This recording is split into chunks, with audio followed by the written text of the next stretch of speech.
सर्वेभ्यो नमो नमः। अद्य वयं कक्षा सप्तम्याः अष्टमः पाठः प्रदूषणम् एतं पाठं पठामः। प्रदूषणम् इन दो शब्दों से बना है। प्र शब्द का अर्थ है प्रकर्ष रूप से अत्यधिक, दूषणम शब्द का अर्थ होता है मलिन, गंदा। तो प्रदूषण शब्द का अर्थ है प्रकृति में दूषित पदार्थों के कारण जो प्रकृति का संतुलन में उत्पन्न दोष ही प्रदूषण है। अर्थात जो प्रकृति है उसमें जो भी दोष उत्पन्न होते हैं उसी को हम प्रदूषण कहते हैं। और ये दोष होते कहाँ से हैं कि प्रकृति द्वारा उत्पन्न वस्तुओं के अवशेष और मनुष्य द्वारा निर्मित वस्तुओं के अवशेषों का जब मिलन होता है, मेल होता है, एक दूसरे का संबंध या एक दूसरे वस्तुओं में मिल जाने पर दोष उत्पन्न होना प्रारंभ होता है। तो इसी कारण से यह अत्यधिक रूप में जब फैलता है तो वह प्रदूषण का रूप ले लेता है। वर्तमाने औद्योगिके काले प्रदूषण कारणेन मानव जीवनम कष्टकरम अस्ति। इस वर्तमान में उद्योगों के काल में प्रदूषण के कारण से ही मनुष्य का जीवन कष्टकर है, कठिन है। प्रदूषण कारणात् स्वच्छः वायुः निर्मलं जलम कुत्रापि न प्राप्यते। और इसी प्रदूषण के कारण से ही जो असंतुलन उत्पन्न हुआ है उसी के कारण से ही स्वच्छः वायुः निर्मलम जलम माने साफ वायु और निर्मल जल कहीं पर भी प्राप्त नहीं हो रहे। प्रदूषण कारणेन एव वायुमंडलम दूषितम भवति। और इसी प्रदूषण के कारण ही जो वायुमंडल है वह भी दूषित हो रहा है। दूषित वायुमंडलेन मानव जीवने अनेके रोगाः उत्पन्नाः भवन्ति। और दूषित वायुमंडल से मनुष्य जीवन में बहुत सारे बीमारियां उत्पन्न हो रही हैं, बहुत ज़्यादा लोग बीमार पड़ रहे हैं। और प्रदूषण के प्रकार देखिए, जल प्रदूषणम, वायु प्रदूषणम, ध्वनि प्रदूषणम इत्यादयः प्रदूषणस्य मुख्य प्रकाराः। इस प्रदूषण के मुख्य प्रकार जल प्रदूषणम, वायु प्रदूषणम, ध्वनि प्रदूषणम, ये मुख्य हैं। इस प्रकार भूमि प्रदूषण और भी हो सकते हैं। वायु प्रदूषणम सर्वाधिकम कष्टकरम भवति। वायु प्रदूषण सबसे ज़्यादा कष्टकर है क्योंकि हम वायु के बिना एक मिनट भी ठीक से नहीं रह सकते हैं, सांस लिए बिना हम जीवित नहीं रह सकते हैं। तो इसलिए अत्यधिक कष्टकर है तो वायु प्रदूषण है। यदा दूषितः वायुः मानव शरीरे प्रविशति तदा विभिन्न रोगानां कारणं भवति।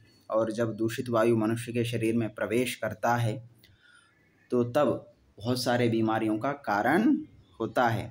केचन जनाः हृदय रोगेन, केचन च नेत्र रोगेन दुखिताः भवन्ति।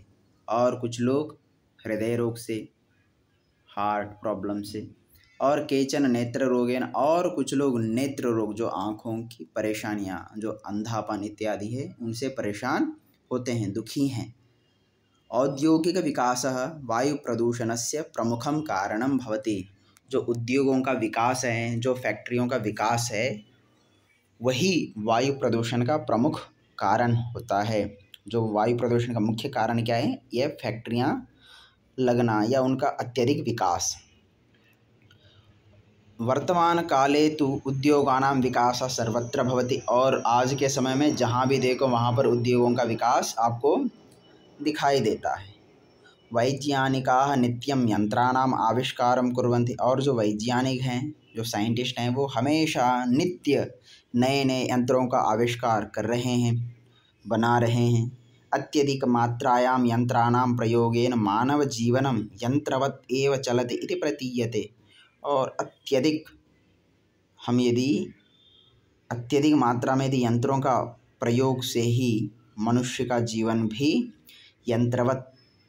यंत्र के समान ही चल रहा है, ऐसा प्रतीत होता है कि जिस प्रकार यंत्र चल रहे हैं उसी प्रकार मनुष्य भी इसी प्रकार चल रहे हैं दिन रात, कभी आराम नहीं हैं, अपने स्वास्थ्य के प्रति ध्यान नहीं है। औद्योगिक विकासाय मानवाः वृक्षाणां कर्तनमपि कुर्वन्ति, और इस उद्योगों के विकास के लिए ही मनुष्य पेड़ों को भी काट रहे हैं।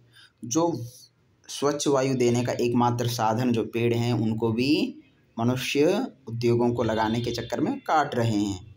यंत्रालयानां यानानां च धूम्रेण अस्माकं वायुमंडलम दूषितं भवति। और यंत्रालय मीन्स जो फैक्ट्रियों से और जो यान जो हैं, गाड़ियों का जो धुआं है, उसी से हमारा वायुमंडल अत्यधिक दूषित हो रहा है। प्रदूषण समस्यायाः समाधानम अपि अस्माकम् एव कर्तव्यम अस्ति। और जो प्रदूषण हमारे कारण हो रहा है, उस प्रदूषण का समाधान भी हमें ही करना चाहिए और हमारा कर्तव्य भी है। तो वृक्षारोपणं कृत्वा तथा यंत्राणां न्यूनं प्रयोगं कृत्वा अस्याः समस्यायाः समाधानं सरलतया भवितुं शक्नोति।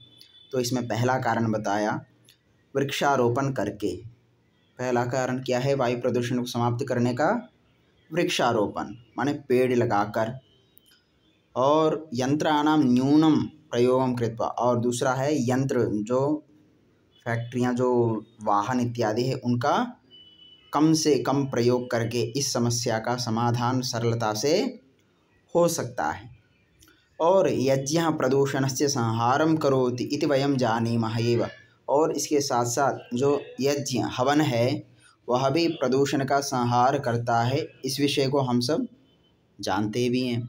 यथा वयं स्मरामः भोपाल गैस त्रासदी समये ये याज्ञिकाः परिवाराः आसन् ते मृत्युं न प्राप्ताः। और जो भोपाल, जो मध्य प्रदेश की राजधानी है, उसमें जब गैस त्रासदी हुई तो उस समय में जो यज्ञ करने वाले जो परिवार थे, वे मृत्यु को प्राप्त नहीं हुए। अन्यथा बाकी जितने भी थे आसपास जो फैक्ट्री के, वो सभी के सभी बहुत सारे मृत्यु को प्राप्त हो गए और कुछ लोग बीमारियों से ग्रसित हो गए। तो इसलिए उस समय में जो याज्ञिक परिवार थे वो सारे के सारे बच गए। तो इसलिए यज्ञ भी प्रदूषण को संहार करने का, समाप्त करने का भी एक माध्यम है। अतः यज्ञः करणीयः। और तीसरा कारण क्या है? यज्ञ करना चाहिए। पहला पेड़ लगाना है, दूसरा यंत्रों को कम से कम प्रयोग करना है, और तीसरा है यज्ञ करना है। और यह जो तीनों काम हैं, एकलस्य एव जनस्य अपेक्षया सर्वेषां सहयोगेन प्रदूषण समस्यायाः समाधानं भविष्यति।